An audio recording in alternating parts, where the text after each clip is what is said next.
Hi friends, this is from Balamith TNPSC academy. So இப்போ என்ன பார்க்க போகிறோன்னு பார்த்தீங்கன்னா, சயின்ஸ் இந்த வீக் 2க்கான சயின்ஸ் டாபிக் பற்றி தான் பார்க்க போகிறோம். ஸோ சயின்ஸ் டாபிக் வந்து நம்ம என்ன கொடுத்துருந்தோன்னு பார்க்கலாமா? ஸோ என்ன கொடுத்துருந்தோன்னா மனித நோய்கள் மற்றும் உடல்நலம் மற்றும் மனித நோய்கள் பற்றி தான் கொடுத்துருந்தோம், சரிங்களா? ஸோ அது வந்து எங்கெங்கே கவர் ஆகுதுன்னு பார்த்தீங்கன்னா, 6th கவர் ஆகும், 7th கவர் ஆகும், 8th கவர் ஆகும், 9th 10th. ஸோ 5 ஸ்டாண்டர்ட்லையுமே கவர் ஆகும். ப்ளஸ் 12th ஸ்டாண்டர்ட்லேயும் அந்த லெசன் மனித நோய்கள்னே ஒரு பாடமே இருக்கும், சரிங்களா? ரொம்ப பெரிய பாடம், சரிங்களா? ஸோ பார்த்திங்கன்னா இந்த பாடம் சேர்ந்தே ஒரு 100 பேஜ் வரும் நினச்சிக்கோங்க. இந்த ஒரு பாடம் பார்த்திங்கன்னா 100 பேஜஸ் வரும், சரிங்களா? ஸோ நம்ம வந்து அவ்வளோவே வந்து நம்ம வந்து படிக்க முடியாது, சரிங்களா? ஸோ அதனால் என்னென்னா இந்த பாடத்தில் வந்து ஏன்னா சயின்ஸில் மொத்தமே பார்த்திங்கன்னா வெறும் 7 கொஸ்டின் தான் கேட்பாங்க. 7 to 8 கொஸ்டின் தான் கேட்பாங்க. அந்த 7 கொஸ்டினுக்கு நம்ம ஒரு லெசனுக்கு இப்போ இந்த மனித நல நோய்களில் பார்த்திங்கன்னா 1 or 2 கொஸ்டின்ஸ் தான் கேட்பாங்க. ஸோ இந்த 1 or 2 கொஸ்டின்ஸ்க்கு நம்ம போய் 100 பேஜை உட்காந்து நம்ம படிச்சுக்கிட்டு இருந்தால் டைம் வேஸ்ட், சரிங்களா? ஸோ இப்போ குரூப் 4க்கு நமக்கு 1 வருஷம் இருக்குது, 2 வருஷம் இருக்குன்னா நம்ம வந்து லைன் பை லைனாக படிக்கலாம். ஸோ பார்த்திங்கன்னா இப்போ ரொம்ப கம்மியாக தான் டைம் இருக்குது. ஆல்ரெடி வந்து பார்த்திங்கன்னா ஜனவரி வந்து ஸ்டார்ட் ஆயிடுச்சு. ஜூனில் வந்து எக்ஸாம்னு சொல்லியிருக்காங்க. அப்படின்றப்ப நம்ம வந்து இப்போ ஃபுல்லாக படித்தோன்னா நம்மளால் வந்து கம்ப்ளீட் பண்ண முடியாது. அதனால் பார்த்திங்கன்னா சயின்ஸில் இப்போ என்ன பார்க்க போகிறோன்னா ஸ்கூல், அதாவது அந்த புக்கில் இருக்க முக்கியமான இது மட்டும் பார்க்க போகிறோம். முக்கியமானதுன்னா என்னதுன்னா, அந்த உங்களுக்கு தெரியுமா பாக்ஸ் கொஸ்டின் இருக்குது பாருங்கள்.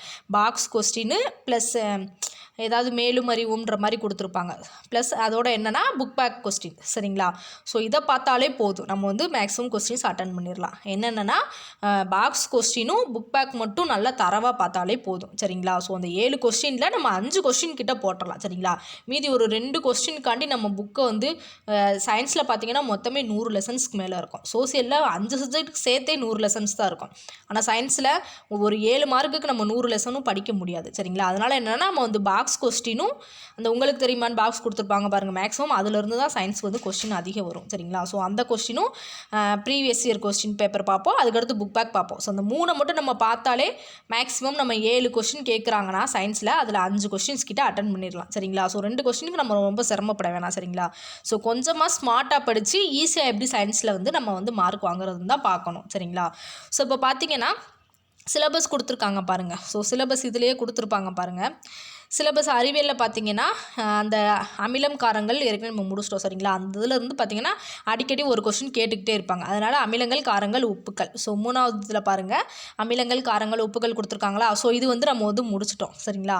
ஸோ அடுத்து இப்போ என்ன பார்க்க போகிறோன்னா உடல் நலம் மற்றும் சுகாதாரம் மனித நோய்கள். ஸோ இந்த டாபிக் தான் நம்ம வந்து இப்போ கவர் பண்ண போகிறோம், சரிங்களா?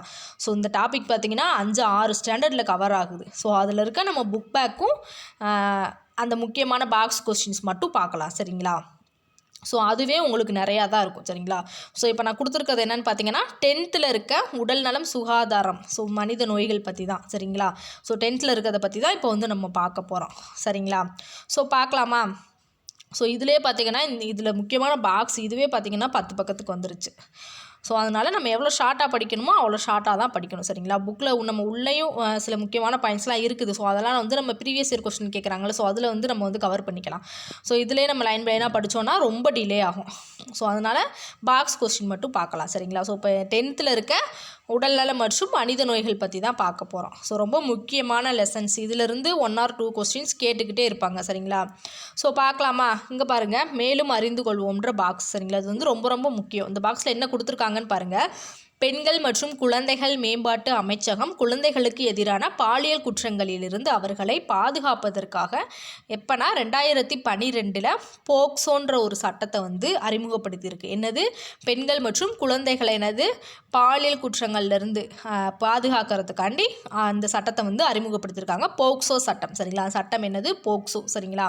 ஸோ பாலியல் நோக்கத்திற்காக குழந்தைகளை கடத்தி செல்லும் நபர்களும் இச்சட்டத்தின் கீழ் தண்டனைக்கு உள்ளாகின்றனர்னு சொல்கிறாங்க, சரிங்களா? போக்சோ சட்டத்தின் குறிக்கோள் பாருங்கள், எப்போ இது கொண்டு வந்தாங்கன்னா 2012, சரிங்களா?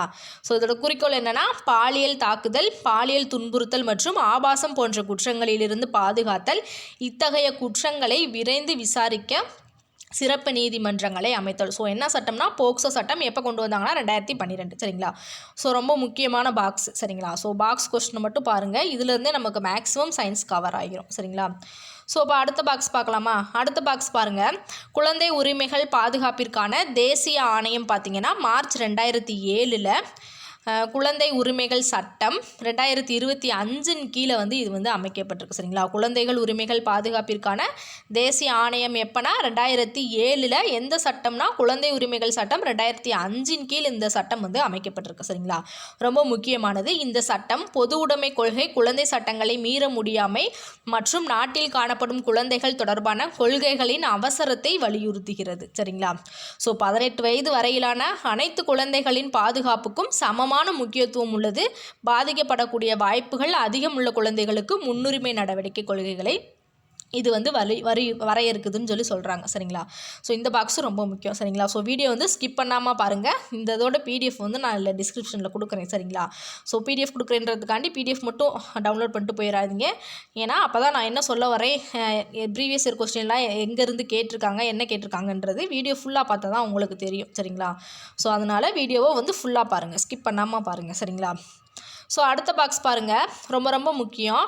மருந்துகளின் தவறான பயன்பாடு மற்றும் சட்டவிரோத கடத்தல் மீதான சர்வதேச நாள் என்னதுன்னா ஜூன் 26. சரிங்களா, ஸோ என்னது மருந்துகளின் தவறான பயன்பாடு மற்றும் சட்டவிரோத கடத்தல் மீதான சர்வதேச நாள் என்னைக்குன்னு பார்த்தீங்கன்னா ஜூன் 26. 1985 போதையூட்டும் மருந்துகள் மற்றும் மனோவியல் மருந்துகள் சட்டம் அறிமுகப்படுத்தப்பட்டது. ஸோ என்னது எந்த ஆண்டுன்னு பாருங்கள், 1985 போதையூட்டும் மருந்துகள் மற்றும் மனோவியல் மருந்துகள் சட்டம் அறிமுகப்படுத்தப்பட்டது. ஸோ ரொம்ப முக்கியம், நோட் பண்ணிக்கோங்க. சரிங்களா, ஸோ அடுத்து பார்க்கலாமா. அடுத்த பாயிண்ட் பாருங்கள், உலக சுகாதார நிறுவனம் பார்த்திங்கன்னா 1984 மருந்துகளின் போதை, அதாவது என்னதுன்னா அடிமையாதல். சரிங்களா, அல்லது மருந்துகளின் தவறான பயன்பாடு என்ற வார்த்தைக்கு பதிலாக மருந்துகளை சார்ந்திருத்தல் என்ற வார்த்தையை வந்து பயன்படுத்த ஆலோசனை தான் வழங்கப்பட்டிருக்கு. சரிங்களா, ஸோ அது வந்து நடைமுறைப்படுத்தல ஆலோசனை வழங்கியுள்ளது. சரிங்களா, எந்த ஆண்டுனா 1984 என்னதுன்னா மருந்துகளின் போதை, அதாவது அடிமையாதல் அல்லது மருந்துகளின் தவறான பயன்பாடு என்ற வார்த்தைக்கு பதிலாக மருந்துகளை சார்ந்திருத்தல் என்ற வார்த்தை வந்து பயன்படுத்தப்பட்டிருக்கு. சரிங்களா, பயன்படுத்த ஆலோசனை வழங்கியிருக்காங்க. ஸோ அடுத்த பாக்ஸ் பாருங்கள், மேலும் அறிந்து கொள்வோம். சரிங்களா, என்னது புகையிலை எதிர்ப்பு சட்டம் எப்போன்னு பார்த்தீங்கன்னா மே 1, 2004 வந்து கொண்டு வரப்பட்டது. ஸோ புகையிலை எதிர்ப்பு சட்டம் எப்போ கொண்டு வரப்பட்டது, மே 1, 2004 கொண்டு வரப்பட்டது. ஸோ 2030 உலகளவில் ஆண்டுக்கு 10 மில்லியன் அளவில் இறப்பினை ஏற்படுத்துவதற்கான மிகப்பெரிய ஒற்றை காரணியாக புகையிலை திகழும் என எதிர்பார்க்கப்படுகிறதுன்னு சொல்லி சொல்கிறாங்க. சரிங்களா, ஸோ மே 31 என்னதுன்னா புகையிலை எதிர்ப்பு நாளாக கருதப்படுகிறது. ஸோ உலக புகையிலை எதிர்ப்பு நாள் என்னன்னு பார்த்தீங்கன்னா மே 31. சரிங்களா, ஸோ என்னது புகையிலை எதிர்ப்பு சட்டம் எப்போ கொண்டு வரப்பட்டாங்கன்னா மே 1. சரிங்களா, உலக புகையிலை எதிர்ப்பு நாள் என்னைக்குன்னா மே 31. ரெண்டையும் கன்ஃபியூஸ் பண்ணிக்கக்கூடாது. சரிங்களா, ஸோ ரெண்டு வேறு. சரிங்களா, நல்லா டீட்டெயிலாக நோட் பண்ணி படித்து வச்சுக்கோங்க. சரிங்களா, ஸோ அடுத்த பாக்ஸ் பாருங்கள், மேலும் அறிந்து கொள்வோம். சரிங்களா, இந்தியாவில் பார்த்தீங்கன்னா 8 பேரில் ஒருவர் பார்த்தீங்கன்னா நீரிழிவு நோயாளி. சரிங்களா, இந்தியாவில் 8 பேரில் ஒருத்தர் நீரிழிவு நோயாளியா. ஸோ வேர்ல்டு ஹெல்த் ஆர்கனைசேஷன், அதை தான் WHO சுருக்கி கொடுத்துருக்காங்க. சரிங்களா, வேர்ல்டு ஹெல்த் ஆர்கனைசேஷனோட திருத்தம் செய்யப்பட்ட புள்ளி விவரப்படி 2025 பார்த்தீங்கன்னா இந்தியாவில் எவ்வளோனா 57.2 மில்லியன் நீரிழிவு நோயாளிகள் இருக்கலாம்ன்றது கணக்கிட்டிருக்காங்க. ஸோ எவ்வளோ 2025 57.2 மில்லியனாக இருக்கலான்னு கணக்கெடுத்து சொல்லியிருக்காங்க. சரிங்களா, நீரிழிவு நோய் ஏற்படுவதற்கான சராசரி வயது எவ்வளோன்னு பார்த்தீங்கன்னா 40 வயசு. சரிங்களா, பிற நாடுகளில் 55 வயது கூட இருக்கலாம். 2030 பார்த்தீங்கன்னா இறப்பை ஏற்படுத்துகின்ற காரணிகளில் நீரிழிவு நோய் பார்த்தீங்கன்னா 7வது திகழும் என உலக சுகாதார, அதாவது வேர்ல்டு ஹெல்த் ஆர்கனைசேஷன் அமைப்பு வந்து தெரிவிக்கிறது. சரிங்களா, ஸோ ரொம்ப முக்கியமான பாக்ஸு, நோட் பண்ணிக்கோங்க. அடுத்த பாக்ஸ் பாருங்கள், காரணிகள் கொடுத்துருக்காங்க. அதோட வகை என்ன வகை, இன்சுலின் சார்ந்த டயபெட்டிஸ் மெல்லிட்டஸ். சரிங்களா, அது வந்து என்னென்னா IDDMன்னு சொல்லுவாங்க. என்னது இன்சுலின் சார்ந்த டயபெட்டிஸ் மெல்லிடஸ். சரிங்களா, ஸோ வகை 2. இது என்னென்னு பார்த்தீங்கன்னா இன்சுலின் சாராத டயபெட்டிஸ் மெல்லிடஸ். ஸோ பார்க்கலாமா, நோயின் தாக்கம் பார்த்தீங்கன்னா இன்சுலின் சார்ந்த டயபெட்டிஸ் மெல்லிடஸில் பார்த்தீங்கன்னா 10 to 20% இருக்கலாம்னு சொல்லி சொல்கிறாங்க. வகை 2ல் பார்த்தீங்கன்னா 80 to 90% இருக்கலாம்னு சொல்லி சொல்கிறாங்க. சரிங்களா, தொடங்கும் பருவம் எப்போன்னு பார்த்தீங்கன்னா இன்சுலின் சார்ந்த டயபெட்டிஸ் மெல்லிடஸில் பார்த்தீங்கன்னா இளம் பருவத்தில் தொடங்குது. சரிங்களா, 20 வயதுக்கு குறைவானவர்களே இந்த டயபெட்டிஸ் வந்து தொடங்குது. சரிங்களா, அதே இது வகை 2ல் பார்த்தீங்கன்னா வயதானவரில் தான் இது வந்து காணப்படுது. மேக்ஸிமம் 30 வயதுக்கு மேற்பட்டவங்களுக்கு தான் இந்த இன்சுலின் சாராத டயபெட்டிஸ் மெல்லிடஸ் வந்து காணப்படுது. சரிங்களா, ஸோ இதுவும் ரொம்ப முக்கியம் சரிங்களா. உடல் எடை பார்த்திங்கன்னா சாதாரணமான உடல் எடை அல்லது எடை குறைதல். எனது வகை 1 இன்சுலின் சார்ந்த டயபெட்டிஸில் சாதாரணமான உடல் எடை அல்லது எடை குறைதல் சரிங்களா. இதில் பார்த்திங்கன்னா உடல் பருமன் ஆகுமா சரிங்களா. ஸோ உடல் எடை குறைஞ்சா அது இன்சுலின் சார்ந்த டயபெட்டிஸ் மெல்லிடஸ், உடல் பருமன் வந்து அதிகரித்தா இன்சுலின் சாராத டயபெட்டிஸ் மெல்லிடஸ் சரிங்களா. ஸோ குறைபாடு பார்த்திங்கன்னா வகை 1ல் பார்த்திங்கன்னா பீட்டா செல்கள் அழிவதால் இன்சுலின் பற்றாக்குறை வந்து ஏற்படுது. இதில் பார்த்திங்கன்னா வகை 2ல் பார்த்திங்கன்னா இலக்கு செல்கள் இன்சுலினுக்கு பதில் வினை புரியாமல் இருப்பதுன்னு சொல்கிறாங்க சரிங்களா.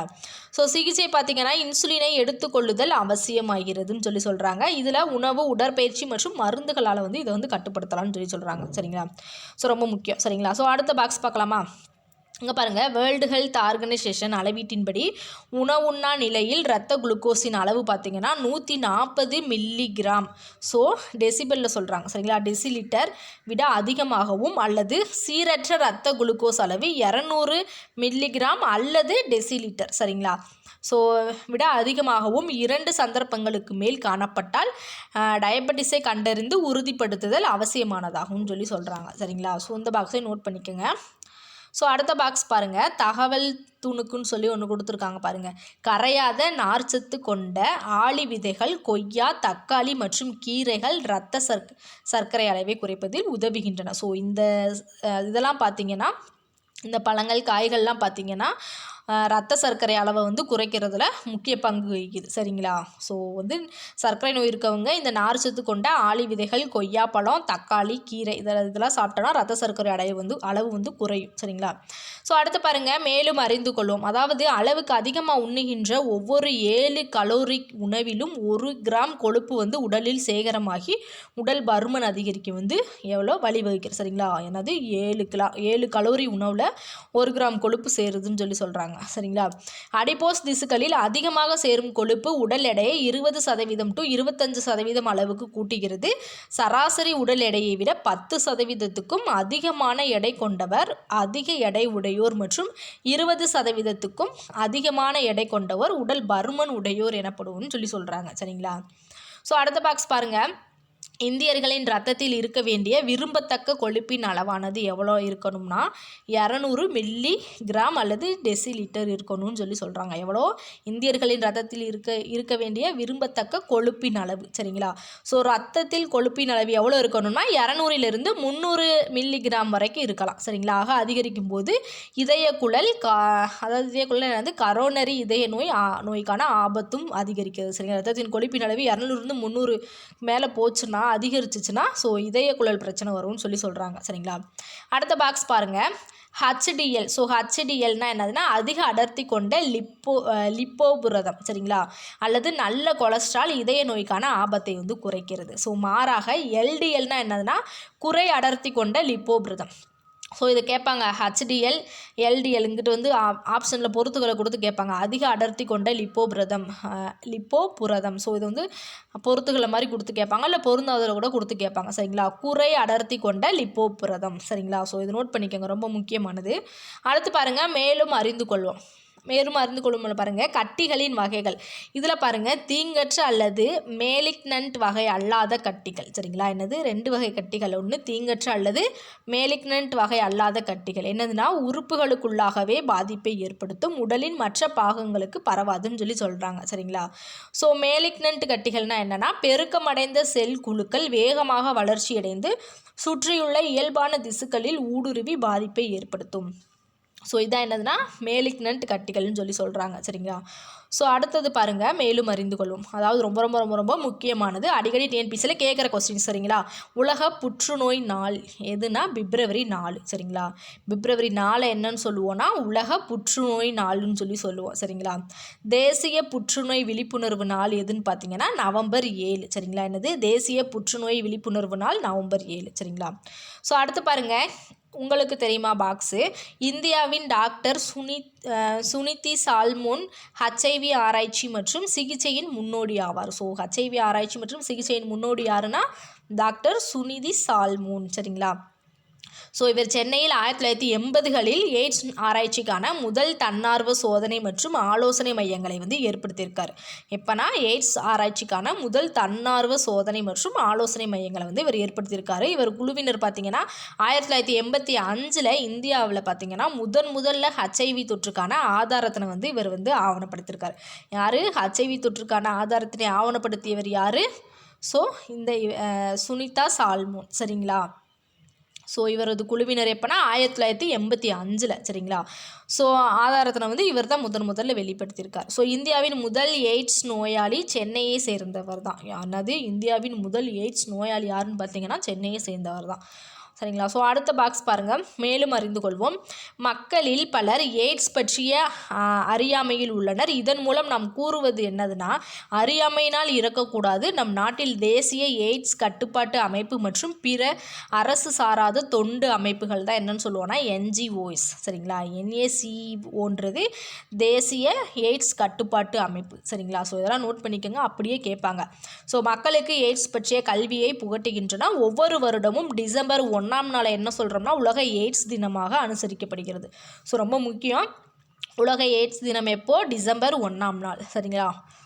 ஸோ அடுத்தது பாருங்கள். அவ்வளோதான், அந்த லெசன் வந்து முடிஞ்சு. ரொம்ப ஈஸியானது. ஸோ பாக்ஸ் கொஸ்டின்ஸ் தான் ரொம்ப ஈஸியாக முடிச்சிருவீங்க. சரிங்களா? ஸோ 7 மார்க்குக்காண்டி நீங்கள் வந்து ஃபுல்லாக படிக்கணுன்றது அவசியம் இல்லை. சரிங்களா? நம்ம இதை கவர் பண்ணிவிட்டு plus previous year questions cover பண்ணோம்னா, ஸோ ப்ரீவியஸ் இயர்லேருந்து எப்படி சயின்ஸ்லேருந்து ஒரு 2-3 கொஸ்டின் கேட்டுருவாங்க. அப்படின்றப்ப இந்த புக் பேக்கு இந்த முக்கியமான பாக்ஸ்லேருந்து கொஞ்சம் கேட்டுருவாங்களா? ஸோ அதை நம்ம ஒரு 7 கொஸ்டினில் 5-6 கொஸ்டின்ஸ் அட்டன் பண்ணிடலாமா? ஸோ நீங்கள் இதை படித்தாலே போதும். சரிங்களா? சயின்ஸுக்கு ரொம்ப முக்கியத்துவம் கொடுத்து படிக்க வேணாம். சரிங்களா? ஏன்னா டைம் இல்லை அந்தளவுக்கு. சரிங்களா? ஸோ இங்கே பாருங்கள், புக் பேக் பாருங்கள். புக் பேக்கில் இருந்தும் சயின்ஸ் பார்த்திங்கன்னா புக் பேக்கில் இருந்து ரொம்ப அதிகமாக கேட்க வாய்ப்பு இருக்குது. ஸோ அதனால் புக் பேக் வந்து எதையுமே ஒமிட் பண்ணக்கூடாது. சரிங்களா? ஸோ பார்க்கலாமா? புகையிலை பழக்கம் அட்ரினலின் சுரப்பை தூண்டுகிறது. இதற்கு காரணமான காரணி என்னதுன்னு சொல்லி கேட்டிருக்காங்க. என்னதுன்னா நிக்கோட்டின். சரிங்களா? உலக புகையிலை எதிர்ப்பு தினம் எப்போன்னு பார்த்தீங்கன்னா மே 31. சரிங்களா? சாதாரண செல்களை விட புற்றுநோய் செல்கள் கதிர்வீச்சினால் சுலபமாக அழிக்கப்படுகின்றன. ஏன்னு பார்த்தீங்கன்னா துரித செல் பிரிதல் தன்மை கொண்டவைனால. சரிங்களா? ஸோ நிணநீர் முடிச்சுக்கள் மற்றும் மண்ணீரலை தாக்கும் புற்றுநோய் வகை என்னன்னு பார்த்தீங்கன்னா லிம்போமா. சரிங்களா? அளவுக்கு மிஞ்சிய மது பழக்கத்தினால் உருவாவது என்னன்னு பார்த்தீங்கன்னா கல்லீரல் சிதைவு. என்னது? அளவுக்கு மிஞ்சிய மது பழக்கத்தினால் உருவாவது கல்லீரல் சிதைவு. இதயக்குழல் இதய நோய் ஏற்பட காரணம் பார்த்தீங்கன்னா இதய தசைகளுக்கு போதிய ரத்தம் செல்லாமைன்றதுனால தான். சரிங்களா? ஸோ எபிதீலியர் செல்லில் புற்றுநோய் உருவாவதற்கு டேஸ் என்று பெயர். என்னதுன்னா கார்சினோமான்றது தான் பெயர். சரிங்களா? எபிதீலியர் செல்லில் புற்றுநோய் உருவாவதற்கு கார்சினோமான்றது தான் பெயர். சரிங்களா? மெட்டாஸ்டாசிஸ் இதனுடன் தொடர்புடையது. ஸோ மெட்டாஸ்டாசிஸ் வந்து எதனுடன் தொடர்புடையதுன்னா வீரியமிக்க கட்டி. என்னதுன்னா மாலிக்னன்ட். சரிங்களா? ஸோ பாலிபேஜியா என்ற நிலை டேஸில் காணப்படுகிறது. பாலிபேஜியா என்ற நிலை டயபெட்டிஸ் மெல்லிடஸில் வந்து காணப்படுது. சரிங்களா? ஸோ என்னது? டயபெட்டிஸ் மெல்லிடஸில் வந்து காணப்படுகிறது. ஸோ அடுத்து பாருங்கள், 10வது கொஸ்டின். மது அருந்தியவுடன் முதலில் பாதிக்கப்படும் பகுதி எதுன்னு கேட்டிங்கன்னா இந்த மைய நரம்பு மண்டலம். மது அருந்தியவுடன் முதலில் பாதிக்கப்படும் பகுதி எதுன்னு பார்த்தீங்கன்னா மைய நரம்பு மண்டலம். சரிங்களா? ஸோ அடுத்து பாருங்கள், சரியானது கீழ்கண்டவற்றில் சரியா தவறா என கூற சொல்லியிருக்காங்க. ஸோ தவறுகள் ஏதும் இருப்பின் திருத்தி எழுதுகள்னு சொல்லியிருக்காங்க. சரிங்களா? ஸோ இங்கே பாருங்கள், எய்ட்ஸ் என்பது ஒரு கொள்ளை நோய். இது வந்து எபிடமிக்னு சொல்லுவோம். சரிங்களா? இது வந்து சரிதான். புற்றுநோய் உருவாக்கும் ஜீன்களுக்கு ஆன்கோ ஜீன்கள் என்று பெயர். ஸோ அதுவும் சரிதான். சரிங்களா? உடல் பருமனின் பண்பு கட்டிகள் உருவாக்கம் ஆகும். உடல் பருமனின் பண்பு என்னது? கட்டிகள் உருவாக்கம்னு கொடுத்துருக்கு. இது வந்து தவறு. சரிங்களா?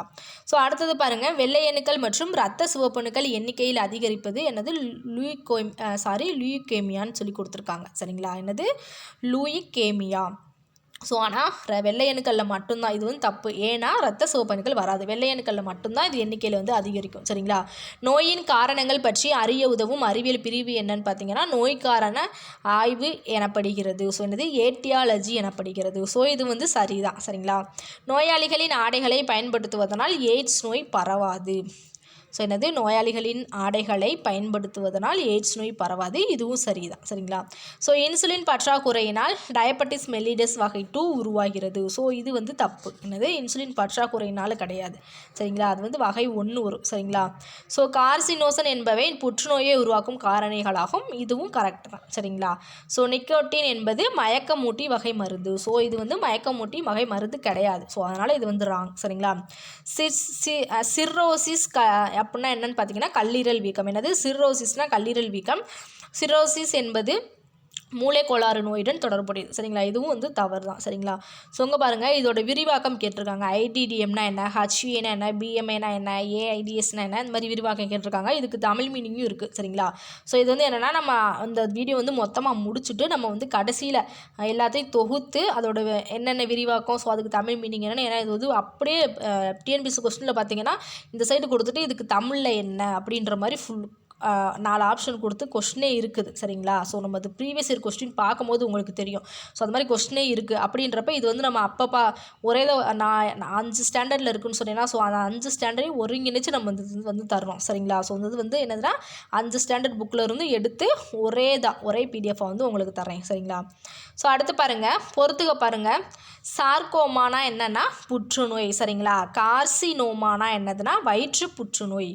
ஸோ பாலிடிப்சியானா என்னன்னு பாருங்கள், அதிகப்படியான தாகம் பேர் தான் பாலிடிப்சியா. ஸோ பாலிபேஜியானா அதிகப்படியான பசிக்கு, பாலிடிப்சியான்றது அதிகப்படியான தாகம், பாலிபேஜியான்றது அதிகப்படியான பசி. ஸோ இதய தசை நசிவுறல் நோய். நசிவுறல் நோய்னா என்னன்னு பார்த்தீங்கன்னா இதய தசைகளுக்கு இரத்த ஓட்டமின்மை இணைப்பு திசு. சரிங்களா? என்னதுன்னா இதய தசை நசிவுறல் நோய்னா என்னென்னா இதய தசைகளுக்கு இரத்த ஓட்டமின்மை இணைப்பு திசு. சரிங்களா? ஸோ அவ்வளோதான், பொறுத்துகை வந்து முடிஞ்சு. சரிங்களா? இதோட பார்த்தீங்கன்னா என்னென்னா இங்கே கோடிட்டட் இருக்குது பாருங்கள். டேஸ் அதிகப்படியாக பயன்படுத்துவதனால் கல்லீரல் சிர்ரோசிஸ் நோய் ஏற்படுதுன்னு சொல்லியிருக்காங்க. என்னென்னா ஆல்கஹால் பயன்படுத்தினா அதிகப்படியான கல்லீரலில் சிர்ரோசிஸ் நோய் வந்து ஏற்படுமா. சரிங்களா? புகையிலையிலிருந்து பிரித்தெடுக்கப்படும் அதிக நச்சு உள்ள வேதிப்பொருள் என்னென்னு பார்த்தீங்கன்னா நிக்கோட்டின். சரிங்களா? ஸோ இரத்த புற்றுநோய்க்கு லூக்கீமியான்னு சொல்லி பேர். சரிங்களா? என்னது இரத்த புற்றுநோய்க்கு லூக்கீமியான்றது பேர். சரிங்களா? சில வகையான மருந்துகளை தொடர்ந்து பயன்படுத்துவதனால் உண்டாகும் அதன் குறைவான பதில் விளைவு என்னன்னு பார்த்தீங்கன்னா மருந்துக்கு அடிமையாதல் எனப்படும். என்னன்னா சில வகையான மருந்துகளை தொடர்ந்து பயன்படுத்துவதனால் உண்டாகும் அதன் குறைவான பதில் விளைவு மருந்துக்கு அடிமையாதல். ஸோ இன்சுலின் ஏற்றுக்கொள்ளாமை என்பது வகை 2 நீரிழிவு நோயின் நிலை. சரிங்களா? இன்சுலின் ஏற்றுக்கொள்ளாமை என்பது வகை 2 நீரிழிவு நோயின் நிலை. சரிங்களா? ஸோ ரொம்ப முக்கியமானது, நோட் பண்ணிக்கோங்க. சரிங்களா? ஸோ அவ்வளோதான். இதோட வந்து நம்ம என்னென்னா 10th புக்கில் இருக்கிற மனித நலன், அதாவது உடல் நலம் மற்றும் மனித நோய்கள் பார்த்து முடிச்சாச்சு. சரிங்களா? ஸோ என்னது 10th புக்கில் இருக்க மனித நலன் மற்றும் மனித நோய்கள் மற்றும் உடல் நலம். சரிங்களா? எல்லாமே ஒன்று தான். ஸோ 9th புக்கில் பார்த்தீங்கன்னா நுண்ணுயிர்களின் உலகம்லாம் கொடுத்துருப்பாங்க. ஸோ மனித நோய்கள் தானே இருக்கும், நீங்கள் நுண்ணுயிர்கள் உலகம்லாம் இதில் சேர்க்குறீங்கன்னு கேட்டால், ஸோ நுண்ணுயிர்கள் உலகம்னா அதுலேயும் பார்த்தீங்கன்னா நோய்களை பற்றி தான் இருக்கும். சரிங்களா?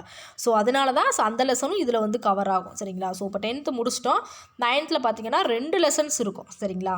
9th வந்து இதே மாதிரி 2 லெசன்ஸ் இருக்கும். உடல் நலம் சம்மந்தப்பட்ட வந்து ஒரு லெசன்ஸ் இருக்கும், நுண்ணுயிர்களின் உலகம் சம்மந்தப்பட்ட ஒரு லெசன்ஸ் இருக்கும். 2 லெசன்ஸ் இருக்கும்.